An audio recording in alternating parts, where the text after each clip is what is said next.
ఇదేం తింటామబ్బా ఆకుకూరలు అంటే ఆకుకూరలు కూడా చాలా హెల్దీ. ఇలా అయితే చేసుకొని తినండి ఒక్కసారి అయినా కానీ. మీరు ఇంకోసారి అయితే ఇలానే చేసుకొని తినాలనిపిస్తుంది ఆకుకూరలు అయితే.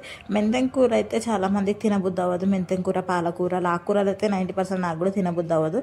ఇలా అయితే ఒక్కసారి అయితే ట్రై చేయండి, పక్క ఇంకోసారి అయితే ట్రై చేసుకొని తింటారు. చపాతీలో అయితే సూపర్ టేస్ట్ ఉంటుంది. చపాతీలో, జొన్న రొట్టెలు, రైస్లో కూడా కాంబినేషన్ అయితే బాగుంటుంది.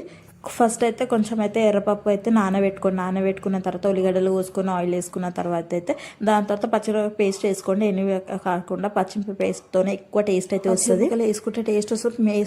మిక్సీ పట్టిన తర్వాత అది కూడా ఆయిల్ వేసుకొని కొంచెం ఫ్రై చేసిన తర్వాత అల్లం వెల్లుల్లి పేస్ట్, పసుపు వేసుకొని ఉడకనిచ్చిన తర్వాత ఎర్రపప్పు కూడా వేసుకొని కొంచెం అయితే మెంతం కూర కడుక్కొని అది కూడా వేసుకొని కొంచెం ఎర్రపప్పు వాటర్ వేసుకొని ఉడికించుకోండి. ఉప్పు వేసుకున్న తర్వాత ఒక పక్కన అయితే రైస్ కూడా పెట్టేసిన. ఇలా అయితే వేసుకొని తినండి. ఇంకోసారి అయితే ఇలానే చేసుకొని తింటారు. ఇలా చేసుకుంటే హెల్తీ ఫుడ్ కూడా. నచ్చితే సబ్స్క్రైబ్ చేసుకోండి అబ్బా.